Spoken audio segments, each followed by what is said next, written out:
Good morning, dear friends, and welcome in our syllabus study Unit 5 Surface Chemistry.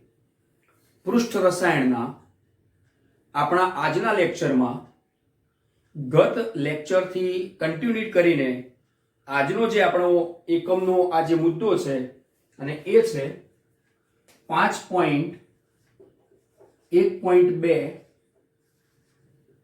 જે અધિશોષણની ક્રિયાવિધિ છે. Mechanism of adsorption, અધિશોષણની ક્રિયાવિધિ. એટલે આપણે આવા અધિશોષણને સમજવું છે કે અધિશોષણ કઈ રીતે થાય છે, અધિશોષણ થાય છે તો તેના માટે જવાબદાર પરિબળો કયા છે, ઉપરાંત આ પરિબળોમાં કોઈ વધારો ઘટાડો કરીએ તો આપણી આ અધિશોષણની ઘટના કે જે ખાસિયત છે એ કઈ રીતે આપણે આગળ વધારી શકીએ અને શું ફાયદો થાય. તો અલબત્ત આની અંદર ઉષ્માગતિશાસ્ત્રનો ભરપૂર ઉપયોગ થશે અને જગતનું શાસ્ત્ર અગાઉ પણ આપણે વાત કરી છે તેવા ઉષ્માગતિશાસ્ત્રનો અહીં ખૂબ આપણે ઉપયોગ કરવો પડશે. તો સૌપ્રથમ તો આપણે જો કહીએ કે અધિશોષણ એ શું છે તો ગઈકાલે સમજી ગયા કે કોઈ અધિશોષક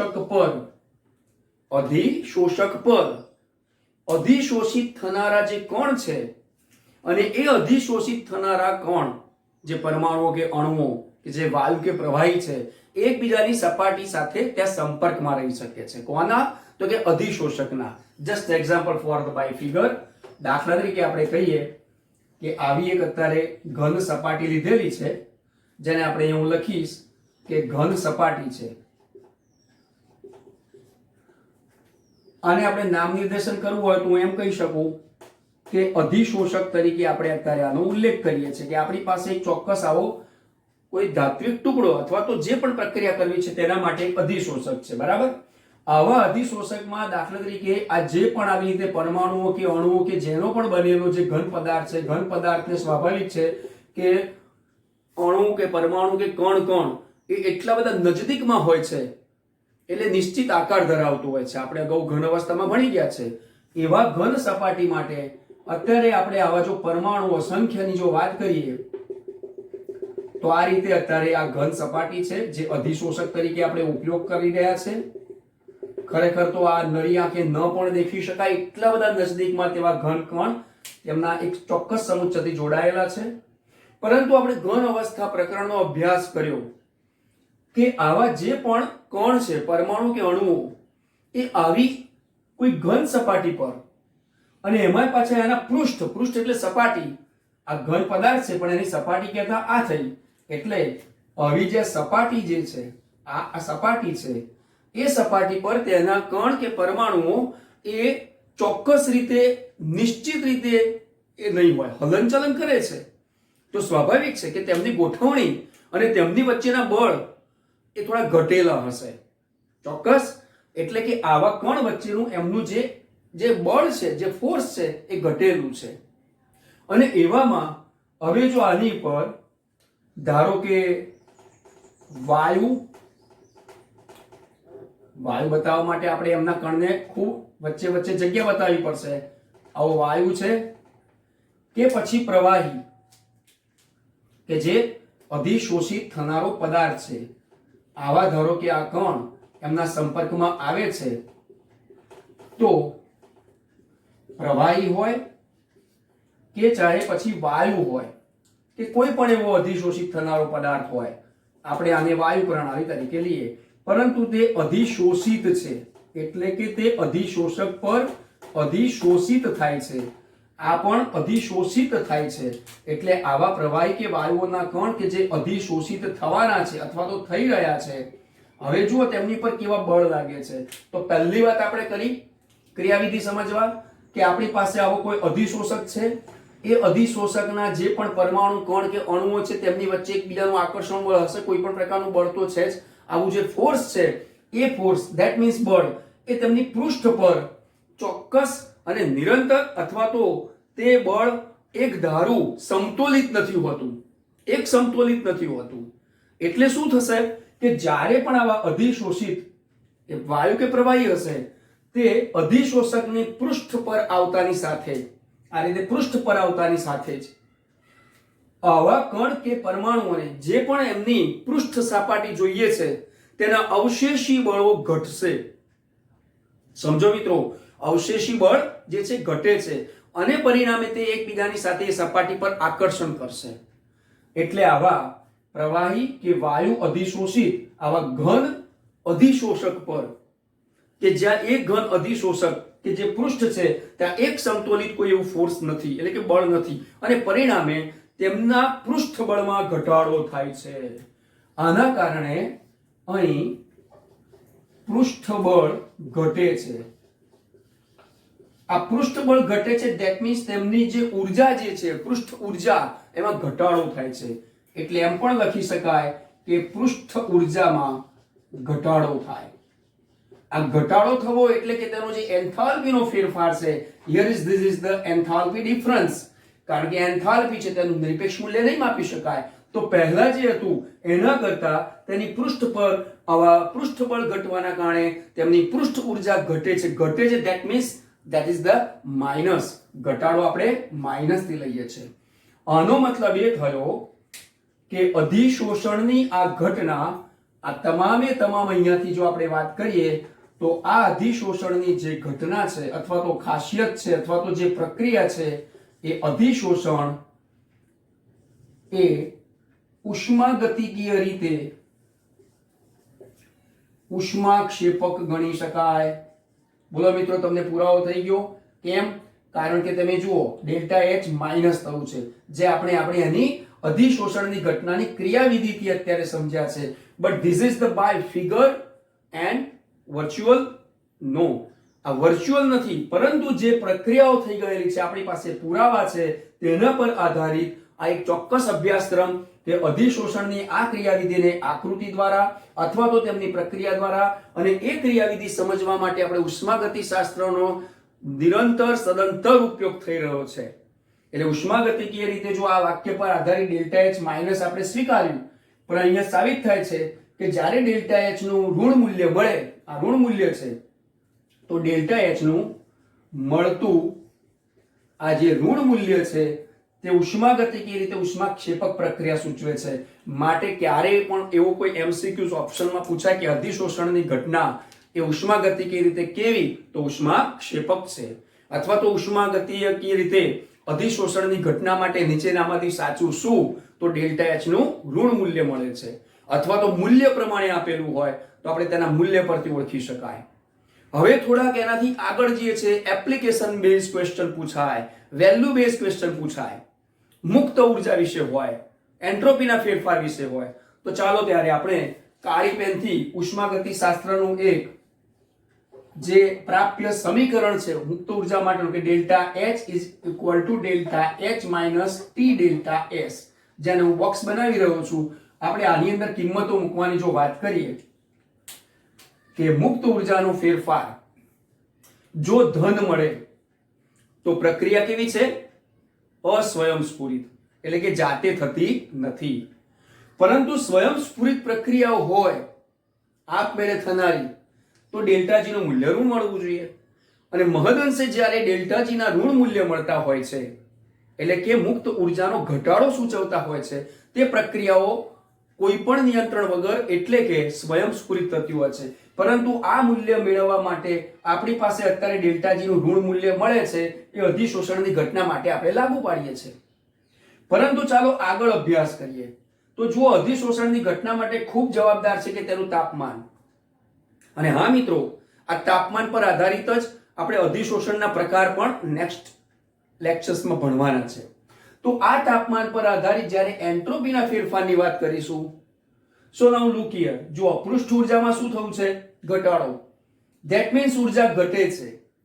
ઊર્જા તો આ પણ એક ઊર્જા છે, પણ કઈ ઊર્જા છે? તો પ્રક્રમની આપમેળે થવાની એક વૃત્તિ છે અથવા તો તેનો અવ્યવસ્થાનો માપદંડ છે બાય થર્મોડાયનેમિક્સ. તો અહીંયા એન્ટ્રોપીનો ફેરફાર જે છે એ ઋણ કેમ મળતો હોવો જોઈએ અથવા શા માટે ઋણ મળે છે અથવા તો ઋણ મળવું જોઈએ, એના માટેનો મોટામાં મોટો પુરાવો છે. ચલો જસ્ટ એક્ઝામ્પલ. આ કોણ હતા? વાયુ અધિશોષિત છે. હવે આ વાયુ જ્યારે છે તો વાયુ એ પ્રવાહી કે ઘન કરતા વધુ અવ્યવસ્થા ધરાવે છે, એટલે કે તેમની એન્ટ્રોપી વધારે છે, બરાબર. પરંતુ જ્યારે આવા કોઈ અધિશોષકની સપાટી પર તેમનું અધિશોષણ થાય છે ત્યારે તેમનું હલનચલન મર્યાદામાં આવી જાય છે. એટલે કે વાયુનું પહેલા જે હલનચલન હતું, એટલે કે જે અધિશોષિત થનારા વાયુ કણનું પહેલા જે હલનચલન હતું એ અધિશોષણની ઘટના બાદ ઓછું થઈ ગયું. ધેટ મીન્સ નિયંત્રણમાં આવી ગયું છે. સાચી વાત ને? આનો મતલબ એ થયો કે અધિશોષણની ઘટના માટે આ અધિશોષિત માટે અધિશોષક એને નિયંત્રણ પૂરું પાડ્યું છે. તેના અવશેષી બળો જે હતા એ લાગુ પાડ્યા, એ ઘટી ગયા, એકબીજાના સંપર્કમાં રહી શકે છે પરંતુ ઊંડાણમાં ઉતરી શકતા નથી. આનો મતલબ એ થયો કે અધિશોષણની ઘટના પહેલા તેમનું જે હલનચલન કે એન્ટ્રોપી હતી એના કરતા અધિશોષણની ઘટના દરમિયાન કે અધિશોષણની ઘટના બાદ તેમની એન્ટ્રોપીના મૂલ્યમાં ઘટાડો નોંધાયો છે. ધેટ મીન્સ ડેલ્ટા એસ પણ કેવું મળ્યું છે? તો કે હિયર ઇઝ, ચલો ડેલ્ટા એચ કેવું મળ્યું હતું આપણને? તો કે ઋણ. ચલો ડેલ્ટા એસ પણ કેવું મળવાની વાત કરીએ છીએ? તો કે ઋણ. કારણ કે તેમની એન્ટ્રોપી ફેરફારનું મૂલ્ય ઘટે છે. પ્રવાહી હશે તો પણ વાયુની જેમ અત્યારે જે સાહેબે સમજણ આપી એ રીતે અહીંયા આપણે આ સમજ લઈશું. સો નાઉ વી અન્ડરસ્ટુડ કે આવી ઉષ્માગતિકીય બાબતે જો અત્યારે બંને મૂલ્યોની વાત કરીએ તો ચલો આ મૂલ્યને આપણે મૂકી દઈએ અહીંયા, તો તાપમાનની ગણતરી સાથે આ મૂલ્ય માઇનસ તો આવશે, બરાબર? બહુ મોટો આંકડો માઇનસ નો આવશે. હવે એ માઇનસ માઇનસ પાછા અહીંયા કેવા થશે? તો કે પ્લસ. સ્વાભાવિક છે ને? તો અહીંયા મળેલું આ સૂત્રના કારણે મળેલું, જે હું લાલ પેનથી તમને ઇન્ડિકેટ કરવા માંગુ છું કે આ સૂત્રના કારણે જે મળેલો જે ડેલ્ટા એસ છે એ ટી ડેલ્ટા એસ નું મૂલ્ય તો ધન થઈ જશે. સમજાય છે મિત્રો? ડેલ્ટા એસ આની ક્રિયાવિધિ દ્વારા જે આપણને ઋણ મળેલું છે, એન્ટ્રોપીમાં ઘટાડો થયો છે અધિશોષણની ઘટના દરમિયાનમાં, તો હવે અધિશોષણની ઘટના દરમિયાનમાં ડેલ્ટા એચ પણ ઋણ મળે છે, ડેલ્ટા એસ પણ ઋણ મળે છે. પરંતુ જ્યારે ઉષ્માગતિકીય વિધેયોના અંતે ત્રીજા નિયમનો પણ અભ્યાસ કરી ગયા ત્યારે ડેલ્ટા જી બરાબર delta H minus T delta S એ ઉષ્માગતિશાસ્ત્રના બીજા નિયમ પર આધારિત, ચાલો કિંમતો મૂકી દો અધિશોષણની ઘટના માટે, તો ટી ડેલ્ટા એસ તો ધન મળશે. આનો મતલબ એ થયો કે આપણે ડેલ્ટા જી નું મૂલ્ય ઋણ મેળવવું છે. કેવું મેળવવું છે મિત્રો? તો કે ડેલ્ટા જી નું મૂલ્ય આપણે ઋણ મેળવવું છે. શા માટે? કારણ કે ઋણ મૂલ્ય મળે છે તો આનો મતલબ મુક્ત ઉર્જામાં ઘટાડો થાય છે, અને મુક્ત ઉર્જામાં ઘટાડો થાય તો પ્રક્રિયા સ્વયંસ્ફુરિત છે. સમજાય? એટલે આ જો ડેલ્ટા જી નું મૂલ્ય પણ ઋણ મેળવવું છે તો શું કરવું પડે? તો આનો મતલબ એ છે કે આ જે ઋણ મૂલ્ય છે અને આ ધન મૂલ્ય છે, આ ટી ડેલ્ટા એસ ધન મળ્યું છે તો ડેલ્ટા એચ વધારે ઋણ મળવું જોઈએ. સમજાય છે ને મિત્રો? જસ્ટ એક્ઝામ્પલ, આટલું હું ભૂસી નાખું છું અને આનું એક આંકડાકીય ઉદાહરણ આપીને સમજાવું. ચાલો દાખલા તરીકે હવે આ બધું જે છે એને આપણે અહીંયાથી ડિલીટ કરીશું. હવે સમજો કે ટી ડેલ્ટા એસ ધારો કે આપણને મળ્યો છે અને પ્લસ થઈ ગયો ને, અહીંયા માઇનસ માઇનસ પ્લસ તો થઈ ગયો છે, અને આપણી પાસે આવે છે 50 કિલો કેલરી તાપમાન સહિત પ્રતિ કેલ્વિન, બરાબર? 50 કિલો કેલરી કેલ્વિન. અને ડેલ્ટા એચ જે આપણને ઋણ મળ્યો છે એ ધારો કે -40 મળ્યો. તો આનો મતલબ એ થયો કે ડેલ્ટા જી નું મૂલ્ય જે છે એ આપણને કેટલું મળે? તો તમે સમજી ગયા કે આ તો +10 મળ્યું છે. સમજાય છે ને? તો આ +10 મળ્યું એનો મતલબ કે આ પ્રક્રિયા અસ્વયંસ્ફુરિત છે. ક્લિયર? અધિશોષણની ઘટના એ તો અસ્વયંસ્ફુરિત કેવું થયું. હવે જો આ ડેલ્ટા જી નું મૂલ્ય, હવે થોડી ડિફરન્સ પેન વાપરીને તમને સમજાવું જેથી બંનેનો તફાવત ખબર પડે કે આપણે ડેલ્ટા જી નું મૂલ્ય જો ઋણ મેળવવું છે, ધારો કે -10 મેળવવું છે કિલો કેલરીમાં, તો આ મૂલ્ય કેવું હોવું જોઈએ? આ તો આપણી પાસે આંકડો છે જ, પરંતુ આ જે મેન્ટેન કરી શકાય છે એન્થાલ્પી માટે, તો આ મૂલ્ય કેવું હોવું જોઈએ? તો આ ઉદાહરણ પરથી નક્કી કરી શકાશે કે ડેલ્ટા એચ વધુ ઋણ મૂલ્ય હોવું જોઈએ. કેવું હોવું જોઈએ? આ મેળવવા માટે ડેલ્ટા જી નું ઋણ મૂલ્ય પ્રાપ્ત કરવા માટે ડેલ્ટા એચ નું વધુ ઋણ મૂલ્ય હોવું જોઈએ. તો અધિશોષણની ઘટના એ સ્વયંસ્ફુરિત થાય છે. આનો મતલબ એ થયો કે એન્થાલ્પીના ફેરફારનું મૂલ્ય ઋણ મળે છે એટલે અધિશોષણની ઘટનામાં આ મૂલ્ય ઋણ મળ્યું, પરંતુ જ્યારે તેની એન્ટ્રોપી ફેરફારના મૂલ્ય માઇનસ પર આધારિત જ્યારે તાપમાન સાથે આ સંબંધથી એનું મૂલ્ય મળશે, જસ્ટ એક્ઝામ્પલ ફોર ધીસ, તો અધિશોષણની ઘટનાનો વેગ વધવા માટે આપણે રાસાયણિક ગતિકીમાં પણ જવું પડે અને તેની પરથી નક્કી થશે કે આ અધિશોષણ જો ફિઝિસોર્પ્શન છે એટલે કે ભૌતિક અધિશોષણ છે કે કેમિસોર્પ્શન છે એટલે કે રાસાયણિક અધિશોષણ છે. તો આનો મતલબ એ થયો મિત્રો કે આ મિકેનિઝમ જાણ્યા પછી અધિશોષણ એ ભૌતિક અધિશોષણ પણ હોઈ શકે છે અને રાસાયણિક અધિશોષણ, કારણ કે તેમાં બંનેમાં તાપમાનનો એટલે કે એન્થાલ્પીના ફેરફારના આ મૂલ્યનો ક્યાંક રહસ્યમય એક ગહેરો એક આપણે કહીએ ને કે એનો એક મર્મ છુપાયેલો છે. તો એ મર્મને સમજવા માટે આપણે ભૌતિક અધિશોષણ અને રાસાયણિક અધિશોષણ એમ અધિશોષણના બે પ્રકારો આના પછીનો મુદ્દો 5.1.3 માં અભ્યાસ કરવાનો થશે. હવે આપણા આ ઉદાહરણને પૂર્ણ કરીએ છીએ અને કન્ક્લુઝન આપીએ કે અધિશોષણની ક્રિયાવિધિ માટે નંબર 1, અધિશોષક પર અધિશોષિત થનારા જે પણ કણ કે પરમાણુઓ છે તો આ અધિશોષકના પૃષ્ઠ પર એક સમતોલિત રીતે બળ હોતું નથી અને પરિણામે જ્યારે પણ અધિશોષણની ઘટના શરૂ થાય ત્યારે તેઓ વચ્ચે જે અવશેષી બળ છે એના કારણે તેમનું પૃષ્ઠબળમાં ઘટાડો થાય છે. સ્વાભાવિક છે કે પૃષ્ઠબળ ઘટે, પૃષ્ઠ ઊર્જા ઘટે છે, તે ઊર્જાનો ઘટાડો એના એન્થાલ્પી ફેરફારમાં માઇનસથી બતાવીએ છીએ અને માટે તેની પરથી નક્કી થયું કે જ્યારે આવી આ ઘટના માટે ડેલ્ટા એચ માઇનસ હોય તો અધિશોષણની ઘટના એ ઉષ્માગતિકીય રીતે ઉષ્માક્ષેપક પ્રક્રિયા છે. હવે ઉષ્માગતિશાસ્ત્રમાં અંદર જો આપણે ઇન્વોલ્વ થયેલા છે તો આપણે કોઈ પણ પ્રક્રિયાને સ્વયંસ્ફુરિતતા બતાવવા માટે ડેલ્ટા જી નું મૂલ્ય ઋણ હોવું જોઈએ. દાખલા તરીકે ડેલ્ટા એસ તો આપણને ઋણ મળ્યો છે કે આ પ્રક્રિયા થતાની સાથે કોના કારણે મુક્ત ઉર્જા પેલા આ જે એન્ટ્રોપીનો જે ફેરફાર છે ઓછો થયો, તો આપણે એની મિકેનિઝમ સમજાવી બાયોકેમિસ્ટ્રી કે જે પણ અધિશોષિત ઘટક હતો વાયુ કે પ્રવાહી, તો એમનું અધિશોષણની પ્રક્રિયા શરૂ થતાની પહેલા એમની એન્ટ્રોપી જે હતી એના કરતા અધિશોષણની ઘટના ચાલુ થઈ અને અધિશોષણની ઘટના પૂર્ણ થાય છે ત્યાં સુધીમાં તેમની એન્ટ્રોપીમાં ઘટાડો નોંધાયો. પહેલા જે હલનચલન હતું એના કરતા એ હલનચલન મર્યાદિત થઈ ગયું. આનો મતલબ એન્ટ્રોપીમાં ઘટાડો નોંધાયો, એન્ટ્રોપીનો ફેરફાર માઇનસ આવ્યો. આ જ્યારે માઇનસ આવે છે તો બંને મૂલ્યોને આ સૂત્રમાં કિંમતો મૂકતાની સાથે હવે જો ડેલ્ટા જી નું મૂલ્ય સ્વયંસ્ફુરિતતા બતાવવા માટે ઋણ હોવું જરૂરી હોય તો ચાલો ઋણ પ્રાપ્ત કરવા માટે આ ઉદાહરણ તમને આપ્યું કે ડેલ્ટા જી નું મૂલ્ય જો આ રીતે થતું હોય, ડેલ્ટા એચ અને ટી ડેલ્ટા એસ ના મૂલ્ય પરથી પ્લસ મળતું હોય, પણ સ્વયંસ્ફુરિતતા બતાવવા માટે ડેલ્ટા જી નું મૂલ્ય ઋણ હોવું જરૂરી છે. અને આ ઋણ કરવા માટે તમારે કોની જરૂર પડશે? તો માત્ર ને માત્ર એક જ તમે આની પર મેન્ટેન કરી શકતા હોવા જોઈએ કે ડેલ્ટા એચ નું વધુ ઋણ મૂલ્ય હોવું જોઈએ. એટલે કે આ -60 હોય, સમજ્યા ને? તો અહીંયા જવાબ આવશે -10. હવે જો આ ડેલ્ટા એચ ના વધુ ઋણ મૂલ્યના કારણે ડેલ્ટા જી નું મૂલ્ય ઋણ મળતું જાય છે. અધિશોષણની પ્રક્રિયા ધીમે ધીમે આગળ વધતા પ્રક્રિયાનો વેગ પણ હવે શું થશે? ધીમે ધીમે ઓછો થશે. સમય વધતાની સાથે પ્રક્રિયાનો વેગ ઓછો થયો છે એટલે કે અધિશોષણની જે પણ પ્રક્રિયા છે તેનો વેગ ઘટી રહ્યો છે. આનો મતલબ એ થયો કદાચ જો -60 લીધું છે તો એ પછી -50 સુધી પણ આવી શકશે, છે ને?